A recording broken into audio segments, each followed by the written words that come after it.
Assalomu alaykum, hurmatli O'zbekiston buxgalteriyasi uchun 3.0 tahriri bir eski korxona dasturi foydalanuvchilari. Bugungi video darsimizning mavzusi tovarlar, materiallar va tayyor mahsulotlarni bir ombordan boshqa bir omborga o'tkazish, ya'ni перемещение tovarов. Hujjatni yaratish uchun sklad menyusidagi перемещение tovarов bo'limiga kiriladi. So'ngra soздать tugmasi bosiladi va ochilgan oynada bo'sh maydonlarni birin-ketin to'ldiramiz. Nomer qismi o'zi avtomatik ravishda shakllanadi, sana esa kompyuterning sanasi bilan bir xil sanada bo'ladi. Agar xohlasak, sanani qo'lda o'zgartirib qo'yishimiz mumkin. So'ngra quyida ikki qismdan iborat ma'lumotlar maydoni joylashgan: отправитель va получатель qismi. Отправитель qismida tovarlar chiqadigan ombor ko'rsatilsa, получатель qismida esa tovarlar kiruvchi, ya'ni tovarlarni qabul qiluvchi ombor ko'rsatiladi. Отправитель qismiga o'tamiz va показать все tugmasini bosib, ushbu ro'yxatdan o'zimizga kerakli yuboruvchi omborni tanlab olishimiz mumkin. Va получатель qismida ham xuddi shunday показать все tugmasini bosib, qabul qiluvchi omborni tanlab qo'yishimiz mumkin. Подразделение qismiga o'tamiz. Показать все tugmasini bosib, ushbu ro'yxatdan o'zimizga kerakli подразделение tanlashimiz mumkin. Подразделение tanlash-tanlamasligimiz tovarlarni qay tartibda kirim bo'lganiga bog'liq. Agar подразделение orqali kirim bo'lgan bo'lsa, o'sha подразделение qo'yiladi. Agar подразделениesiz kirim bo'lgan bo'lsa, подразделение qo'yilmaydi. Va keyingi получатель qismidagi подразделениemiz esa qaysidir bo'lim asosida biz tovarlarni kirim qilmoqchi bo'lsak, o'sha подразделениeni ko'rsatib qo'yishimiz mumkin. Pastki tovar maydoniga o'tamiz va добавить tugmasini bosamiz. Показать все tugmasini bossak, ushbu tovarlar ro'yxati bizga ko'rinadi. O'zimizga kerakli tovarni tanlab olishimiz mumkin. Va количество qismida tovarlar miqdori yozib qo'yiladi. Счет отправитель va счет получателя qismi nomenklatura ichidagi счет учета nomenklatura registrlaridan avtomatik ravishda tortadi. Agar xohlasak, bu счетlarni qo'lda o'zgartirib qo'yishimiz mumkin. So'ngra yana bir shaklda tovarlarni tanlab olishimiz mumkin. Подбор tugmasini bosish orqali. Подбор tugmasini bosganimizdan so'ng quyidagi maydon ochiladi. Ochilgan maydon только остатки, ya'ni omborda bor tovarlar ro'yxati bo'yicha tovarlarni tanlab olishimiz mumkin. Перенести dokument tugmasini bosish orqali tovarlar ushbu maydonga qo'shiladi. Yuqorida yana bir tovarlarni qo'yish usuli заполнить по остаткам tugmasini bosish orqali tovar shotini tanlab olishimiz mumkin. Продолжить tugmasini bossak, quyida omborda bor qoldiq tovarlar bo'yicha ma'lumotlarni chiqarib beradi. Bu maydondan o'zimizga kerakli miqdordagi tovarlar sonini yozib qo'ysak bo'ladi. Ushbu ma'lumotlarni kiritib bo'lganimizdan so'ng записать, провести, debit kredit tugmalarini bossak, quyidagicha buxgalteriya provodkalarini ko'rishimiz mumkin. Komissiyadagi tovarlarni перемещение qilmoqchi bo'lsak, yuqoridagi tovarni komissiya bo'limiga kirish orqali добавить yoki подбор tugmalarini bosish orqali tovarlarni tanlab olishimiz mumkin. Yoki qaytariladigan tara bo'lsa, возвратная tara bo'limiga o'tib, добавить yoki подбор tugmalarini bosish orqali tovar ma'lumotlarini kiritsak bo'ladi.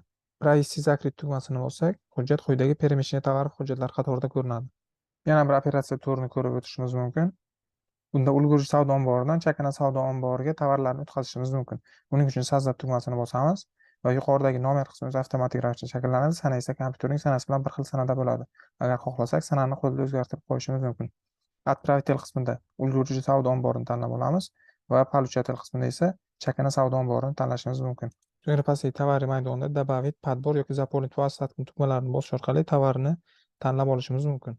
Перенести dokument tugmasini bosish orqali tovarlarni quyidagi maydonga olib o'tsak bo'ladi. Quyida ko'rib turganimizdek, tovarlarning faqat счет отправитель qismi mavjud, счет получатель qismi bizga ko'rinmayapti.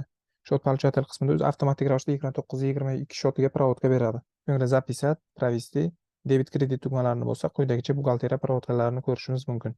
Quyida ko'rib turganingizdek, asosiy ulgurji ombordan roznичий magazin, ya'ni chakana savdo omboriga tovarlarni o'tkazgan paytimizda o'zi avtomatik ravishda 29.82, ya'ni marja natsenka shotiga ham provodka berdi. Natsenka shoti qachonki skladda установка цен nomenklatur hujjatini yaratganimizda o'zi avtomatik ravishda chiqadi. Xuddi shuningdek birga получатель qismida показать все tugmasini bosib, NTT, ya'ni avtomatlashtirilmagan savdo nuqtasi omborini tanlab olishimiz mumkin. NTTda chakana ombordan farqli o'laroq senaviy rozniца, summaviy rozniца va protsent NDS rozniца bandlari qo'shiladi. Senaviy rozniца qismida tovarlar narxi natsenka shoti bilan qo'shilgan holatda yoziladi. Записать, провести, debit kredit tugmalarini bosib, quyidagicha buxgalteriya provodkalarini ko'rishimiz mumkin. Asosiy oynaga qaytamiz.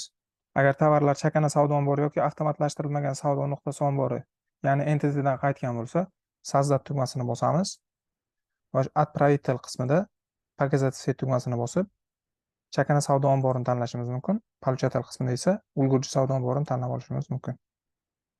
So'ngra pastdagi tovar maydonida добавить, подбор yoki заполнить по остаткам tugmalarini bosish orqali tovar ma'lumotlarini kiritib olsak bo'ladi. Tovarni kiritamiz, количество qismida tovar miqdori yoziladi. Счет получатель qismida kerakli счет tanlab qo'yiladi. Ushbu barcha ma'lumotlarni kiritib bo'lganimizdan so'ng записать, провести, debit kredit tugmalarini bossak, quyidagicha buxgalteriya provodkalarini ko'rishimiz mumkin. So'ngra chakana savdodan tashqari, yana отправитель qismida NTT'ni, ya'ni avtomatlashtirilmagan savdo nuqtasi omborini tanlab olishimiz mumkin. Senaviy roznitsiya va summaviy roznitsiya qismlarida tovarning chakana savdodagi summasi natsenkasi bilan yozib qo'yiladi. So'ngra protsent, indeks va roznitsiya qismida qo'shilgan qiymat soliq foiz stavkasi tanlab qo'yiladi. Barcha ma'lumotlar to'ldirilgandan so'ng zapisat, провести, debit kredit tugmalarini bosib, quyidagicha buxgalteriya provodkalarini ko'rishingiz mumkin. Va bizga ushbu hujjatning bosma shakli kerak bo'ladigan bo'lsa, yuqoridagi pechat tugmasini bosib, o'zimiz xohlagan shaklda qog'ozga chop eta olishimiz mumkin. Yana создать основание tugmasini bosish orqali ushbu hujjat asosida quyidagi требования накладной hujjatini yaratishimiz mumkin. Провести закрыть tugmasini bosamiz, hujjat quyidagi hujjatlar qatorida ko'rinadi.